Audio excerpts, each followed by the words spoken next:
All right, we are talking about Star Trek Discovery. Michael Burnham, Sonequa Martin-Green. She responds to criticisms from traditional Star Trek fans, and I think this is a very interesting story. Shane, what's going on with this dude?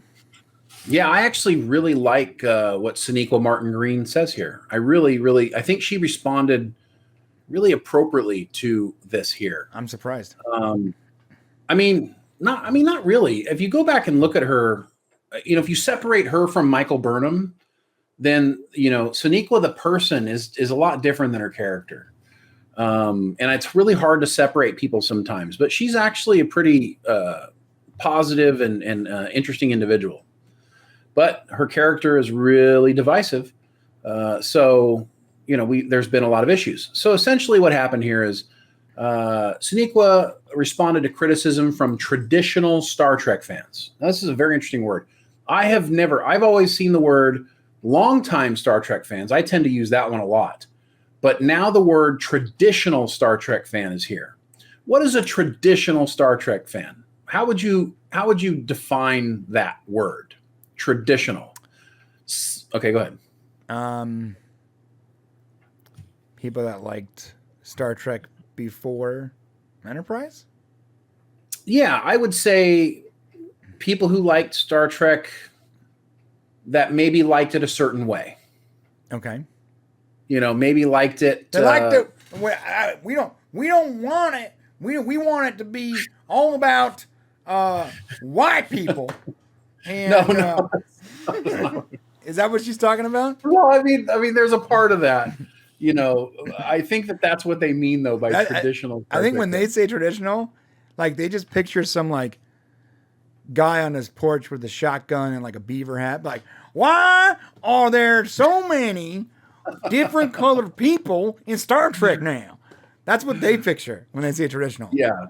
Well, it's funny. There's a lot of Star Trek fans. It's funny. There's this when William Shatner did SNL back in the 80s, and they had that skit where it was "Get out of your mom's basements," and it was a bunch of like nerdy dudes like living at home in their parents' house and stuff like that. Mm-hmm. There became this kind of perception that Star Trek fans were young geeky guys that basically lived at home with their parents, and it kind of was this moniker that stood with it. But what we've come to learn recently is, at least people watching the shows, there's a lot of female Star Trek fans. My mom, the reason I ended up watching Star Trek was my mom watched it when I was a kid. Right. So she liked Star Trek. So it's not all dudes, but I think they're talking about traditional sort of white male Star Trek fans is kind of what they're talking about. Hey there. This is great because if you watch our video on Sunday that comes out, you're really going to get a good feel for exactly what they mean by traditional Star Trek fans. We go deep into it. Deep. But anyways, there's been criticism. Yes, a lot. And we've criticized, I guess we would be considered traditional Star Trek fans. Sure. And we've criticized Discovery heavily. Right. Because it's not traditional Star Trek. Right.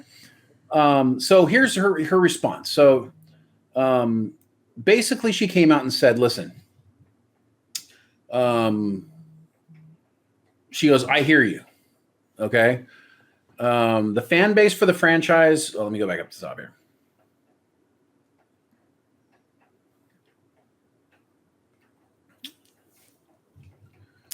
Dude, I didn't realize it had a 30. Okay, here it is. Had a 36% audience rating. Oh my god. Yeah, it's really bad, and that'll be in your video that you're putting out Sunday because that's a really critical thing to put in there. But basically, she says, "I get it, I hear you, but maybe you'll change your mind, and if not, then you're allowed. It's all good." And I like that she said that because if you don't like it, then you're allowed to not like it. And I think a lot of times we get the impression that when you're on one side of like the political spectrum or the social spectrum or whatever, you tend to think that the people who think differently than you shouldn't be allowed to think differently than you. Right. So I really like her saying here that you're allowed to not like it if you don't want to, and that's okay. Sure. She says here, it was hard for us to be different. But I think we've really found ourselves, and I think our fan base has really found their relationship with us as well at this point. She admits that she understands where the fans are coming from, but also wants to continue with what made Discovery stand out and cultivate its core fan group in the first place. So what that means is the people who are fans of Discovery are kind of like this isolated group of Star Trek fans. And they like Discovery because of its basically Lifetime version of Star Trek. Right. Okay? And or Oxygen Network, whatever you want to call it. They found their group. Right. Okay. And what she's saying here is we're going to continue to be that. And that's why they sent them so far in the future, in our opinion. The reason they sent them so far in the future was to go play Trek off the yard. Right. Get them out of here. And so what she's saying is like, we're going to keep doing that. And if you don't like it, that's fine. Now they have made some changes. Now that she's become the captain of the ship, I think her character is a little more bearable. And now the problem seems to be everybody else, right. Including the ship. So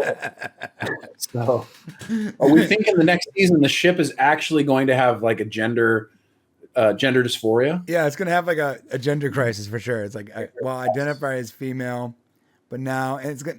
I think that the voice is probably gonna change too. Yeah, we think that the ship may be falling in love with Adira. With Adira, no, not Adira. The other one. Which one? The Gray. Right? Gray. Okay, yeah. Yeah. I think the ship is legitimately falling in love, and there's gonna be like a love triangle between Adira, Gray, and the ship. The ship can just immediately kill Adira at any moment. So this might be interesting. Actually, could be extraordinarily interesting. Shane and I were talking about Adira running around the ship trying not to get blown up. Shane and I were talking about this ship and how like. That's a great comment. Arcpage Freight. The ship is going to get its Jeffrey tubes tied. That's good, man. That's good. We were talking about how the ship is like having like this like identity crisis and like identifies as this or whatever, and how it's like having these like really like pseudo romantic moments with Gray. And we're like, oh, I know what's going on. I know what's going to happen. It's going to be the first gay Starfleet ship in Star Trek, for sure. The first one. I mean, it can't be gay though, because we don't know what its gender is. Well, it's gonna specify what it identifies as, and then. Oh, I see. It's gonna. If they go full tilt, it's gonna happen. Right? You might as well just go for it. What they're gonna find out is they're gonna double down on their fan base. See, they've already lost the traditional Star Trek fans in the sense of loving the show. Like we're watching the show, but we don't love the show.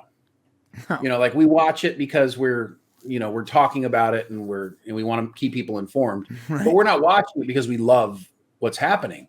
But they're going to pander to their fan base because that's all they can do. That's all they can do is try to grow and pander that fan base. Right. So it's essentially a lost cause for traditional Star Trek fans, right? Which I call longtime Star Trek fans, maybe legacy Star Trek fans. That'd be a better word. Yeah, lifers. Lifers, yeah. If you've been a fan since TOS or TNG, then yeah, you're a lifer. All right, so let us know what you guys think in the comment section down below. And if you're a Discovery fan, feel free to totally curse out Shane. Okay. Yeah. Listen, I hope there's fans watching, Discovery fans. Tell us why you like it. Tell us we're wrong. Wait, no, tell us we're right. And then tell us it's okay that we're right. Or tell us we're wrong and tell us it's okay we're wrong. Because if you don't think Star Trek Discovery is catering to a specific audience, then you're not being honest with yourself. No, then or you're not paying attention. I mean, you're just not paying attention. It's very clear. It's very obvious that. Or you're so deep into the own social circle of that situation that you can't see that it's being pandered to. Right. Yeah. All right. Let us know in the comments section below.